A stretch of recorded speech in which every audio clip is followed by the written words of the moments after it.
మెట్టెక్కాడు యేసయ్య ఎవరో చూడాలని.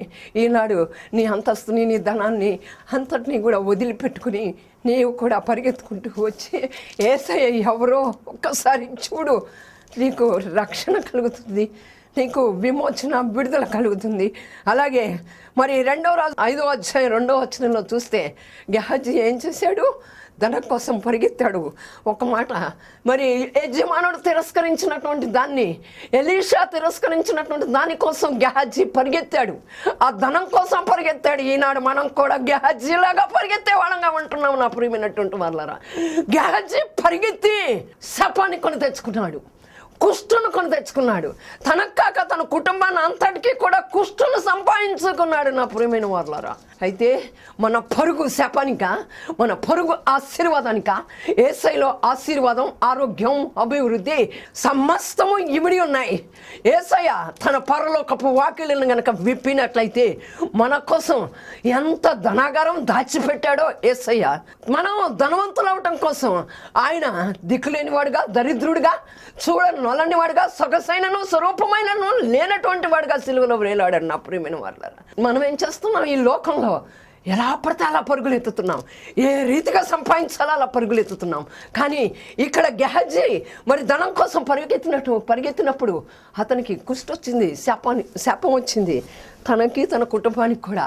అలాగే గెహజీ వలె మనం పరుగులెత్తి మనకి, మన కుటుంబంలో ఉన్నటువంటి బిడ్డలకు కానీ, మన రక్త సంబంధికులకు కానీ, మన తల్లిదండ్రులకు కానీ, మనం కన్నటువంటి బిడ్డలకు కానీ ఎటువంటి శాపము రాకుండా మనం ధనాపేక్షను విడిచిపెట్టి శాపం కోసం పరిగెత్తకుండా, మరి విసర్జించిన దానికోసం పరిగెత్తకుండా, కుక్క తన వాంతికి లోబడినట్లుగా మనం అలాంటి విషయాల్లో కాకుండా మనం ఆశీర్వాదం కోసం పరిగెత్తేటువంటి వారంగా ఉండాలి నా ప్రియమైనటువంటి వాళ్ళారా. 1వ సమూయేలు 17వ అధ్యాయం 51వ వచనంలో చూస్తే మరి గొలియాతు ఎట్లున్నాడు? 6 మూరల జానుడు ఉన్నాడు. 6 మూరల జానుడు ఉన్నటువంటి ఆ గొలియాతు, ఫిలిష్తీయుడైనటువంటి గొలియాతుని దావీదు జయించాలి.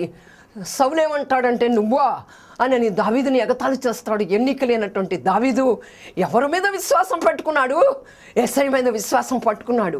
యుద్ధ వీరుడిని జయించాలి అంటే ఆ కవచము, ఆ డాలు సమస్తాన్ని పట్టుకోవాలి, అవన్నీ ధరించాలి. యుద్ధానికి వెళ్ళేటప్పుడు యుద్ధ సామాగ్రి అన్నింటిని కూడా ధరించాలి. అవతల వారు కూడా ధరించి ఉంటారు. అయితే దావీదు ఏం చేశాడు? విశ్వాసం అనే ఒడిసెల రాయిని పట్టుకున్నాడు. మన విశ్వాసం ఎక్కడ ఉన్నది? విశ్వాసం అనే కర్త యుద్ధాన్ని కొనసాగించేవాడైన యేసు వైపు మనం చూసేటువంటి వరంగా ఉంటున్నామా? పరుగు పందెంలో ఓపికగా పరిగెత్తేటువంటి వరంగా ఉంటున్నామా నా ప్రియమైనటువంటి వాళ్ళరా? విశ్వాసం అనే ఒడిసెల రాయిని పట్టుకుని ఎవరి మీదకు వెళ్ళాడు? ఆ ఫిలిష్తీయుడి మీదకి వెళ్ళాడు నా ప్రియమైనటువంటి వాళ్ళారా. ఆ గొలియాతును చంపడానికి వెళ్ళాడు. ఒక రాయి విసిరాడు, ఆ గొలియాత పడిపోయాడు. గబగబా వెళ్ళి పరిగెత్తుకుని వెళ్ళి గొలియాతును చంపాడు. అయితే మన విశ్వాసంలో గొలియాతు లాంటి కష్టాలు వచ్చినప్పుడు, గొలియాతు లాంటి అంటే గొలియాతు పెద్దవాడు కదా, అంత పెద్ద పెద్ద సమస్యలు, పెద్ద పెద్ద కష్టాలు, పెద్ద పెద్ద నష్టాలు, పెద్ద పెద్ద వ్యాధులు, తీరని వ్యాధులు, కుదరని రోగాలు, మరి మన బిడ్డలు చెప్పిన మాటలు చెప్పిన మాట విననటువంటి పరిస్థితులు, మనకు దిక్కు తోచనటువంటి పరిస్థితులు, అంధకారమైనటువంటి పరిస్థితులు, మనం అంధకారంలో నడుస్తున్నటువంటి పరిస్థితులు అంతా వచ్చినప్పుడు మరి మనం విశ్వాసం అనేటువంటి ఒడిసెల రాయిని పట్టుకోవాలి.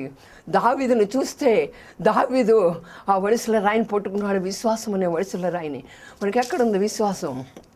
ఏం తినాలి, ఏం తాగాలి, ఎలా సంపాదించాలి, ఎలా పరిగెత్తాలి, ఎలా ధనం సంపాదించాలి, ఈ లోకంలో పాపాన్ని ఎలా జుర్రుకోవాలి, ఈ పాపాన్ని ఎలా జురుకుని మన పరుగు పందెంలో, పాపంలో పరుగు పందాలు పరిగెత్తేటువంటి వరంగా ఉంటున్నాం.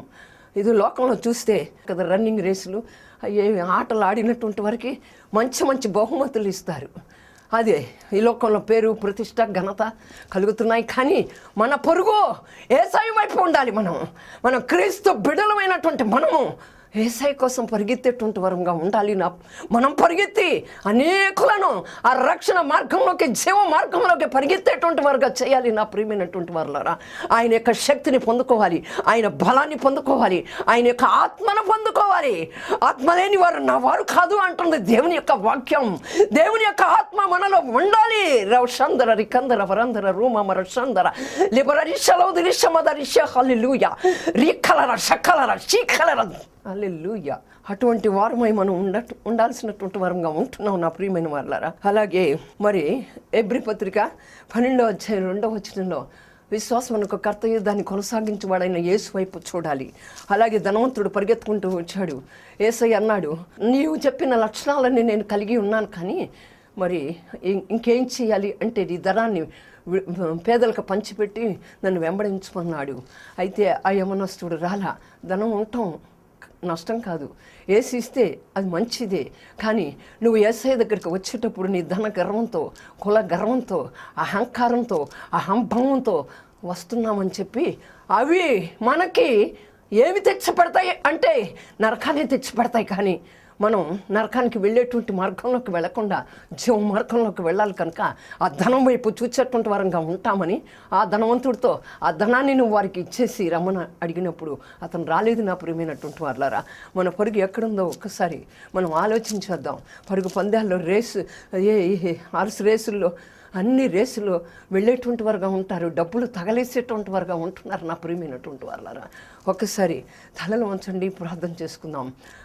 జీవాధిపతి మీకే స్తోత్రాలు, జీవం కలిగిన యేసయ్య మీకు వందనాలు చెల్లించుకుంటున్నాం. మేము ఎట్లా పరిగెత్తాలో మీరు చెప్పారు ప్రభా. జక్కయ్య యేసయ్య ఎవరో చూడాలని పరిగెత్తి రక్షణను సంపాదించుకున్నాడు. గెహజీ ధనం కోసం పరిగెత్తి కుటుంబానికి శాపాన్ని సంపాదించుకున్నాడు. ప్రభా నీకు స్తోత్రాలు. విశ్వాసం అనేటువంటి వరుసల రాయిని పట్టుకుని దావీదు గొలియాత్ అనేటువంటి శత్రువుని జయించాడు. దావీదుకు జయం కలిగింది. మేము పరిగెత్తుట్లో మాకు రక్షణ కావాలి, జయం కావాలి. నా తండ్రి నాయన మీకే స్తోత్రాలు ప్రభా. నీ విశ్వాసమునకు కర్తయ్య కొనసాగించబడినటువంటి యేసు వైపు చూసేటువంటి వారంగా ఉండాలి యేసయ్య. అలా పరిగెత్తేటువంటి వరంగా చేయండి. మాలో ప్రతి ఒక్కరిని మీరు జ్ఞాపకం చేసుకోండి. గ్లోరీ కలర శీకలర శీకమర రికందర వరందర టచ్ దెమ్ లార్డ్. ఎవరైతే వ్యాధులతో ఉన్నారో వారి యొక్క వ్యాధులన్నీ కూడా యేసు శక్తి కలిగిన నామంలో నిర్మూలపరచబడిన గాక. వ్యాధులతో ఉన్నటువంటి వారి యొక్క చేతిని ఎక్కడ బలహీనత ఉందో అక్కడ పెట్టుకున్నట్లయితే యేసు నామంలో ప్రార్థిస్తూ ఉంటుండగా ప్రతి వ్యాధి నిర్మూలపరచబడాలి. Touch them, them in the mighty name of Jesus. Touch them in the holy name of Jesus. Touch, Master. I rebuke satanic power in the name of Jesus. I command every sickness in the mighty name of Jesus. Heal them, Master. Heal their sicknesses, Jesus. Heal their sicknesses in the mighty name of Jesus. Glorious name of Jesus. Precious name of Jesus. Hallelujah. Shed your blood upon them. Shed your mighty blood upon them. Me Calvary సిలువలో కార్చిన రక్తాన్ని ప్రోక్షించినందుకై మీకు స్తోత్రాలు. వారి వ్యాధులను నిర్మూలపరిచినందుకై, బలహీనపరిచినందుకై మీకు స్తోత్రాలు ప్రభువా. మీకే వందనాలు. ఇదిగో సాతాను చీకటి అంధకార చేతపడి శక్తులతో బాధపడుతున్నటువంటి వారిని నా తండ్రి యేసు శక్తి కలిగిన నామంలో విడుదల కలుగును గాక. వారిలో నుంచి దురాత్మ చేతపడి సాతాను అంధకార క్రియలన్నీ కూడా యేసు నామంలో ఆజ్ఞాపిస్తున్నాం. వర్షాలను సకాలంలో కురిపించి ప్రభా ఈ జలాశయాలన్నింటినీ నింపి ఈ కరెంటు కోత లేకుండా చేయండి. దేశాన్ని రాష్ట్రాన్ని ఏలుతున్న నాయకులకు మీ జ్ఞానం పెట్టండి ప్రభా. ప్రజలు ఇబ్బంది పడుతున్నారు. ప్రతి ఒక్క విషయంలో కూడా నా తండ్రి మీ జ్ఞానాన్ని పెట్టి నడిపించండి తండ్రి. బిడ్డలు లేని వారికి నా తండ్రి యేసు నామంలో గర్భాలు తెరవబడును గాక. ఉద్యోగాలు లేనటువంటి వారికి యేసు నామంలో దొరుకును గాక. అలాగే ఏ పరుగులు పరిగెత్తున్నారో ప్రతి పరుగు ఆపివేయబడును గాక. ఈ లోకంలో పరిగెత్తుతున్నటువంటి ప్రతి పరుగు కూడా యేసు నామములో ఆగిపోవాలి. నీకోసం సాగిపోయేటువంటి వారుగా చేసినందుకు మీకు స్తోత్రాలు. అలాగే నా తండ్రి వ్యాపారస్తుల యొక్క వ్యాపారాన్ని దీవించండి, ఆశీర్వదించండి. యవనస్తులను ప్రభు తల్లిదండ్రులు మాటలు వినేటువంటి వారుగా చేయండి. నీ అందు భయభక్తులు కలిగి తల్లిదండ్రులకు బాధ్యత కలిగినటువంటి బిడ్డలుగా చేయండి ప్రభు. నీకు స్తోత్రాలు. ఈ యవనస్తులే దేశాన్ని రాష్ట్రాన్ని ఏలాని ప్రభు మీకు స్తోత్రాలు చెల్లించుకుంటున్నాను. పరీక్షలు రాసినటువంటి పిల్లల ప్రభా వారికి నా తండ్రి మీరు సహాయం చేయండి. ప్రతి పరీక్షలో విజయం దయచేయండి. పిల్లలు చదువుకోలేక మధ్యలో ఆగిపోతున్నారు. వారి ఆగిపోయే చదువులను కొనసాగించండి యేసయ్య. త్రాగుపోతులను మార్చండి, వ్యభిచారులను మార్చండి. మన నా తండ్రి నాయన యేసు నామములో అడిగి పొందుకుని నామ తండ్రి, ఆమేన్.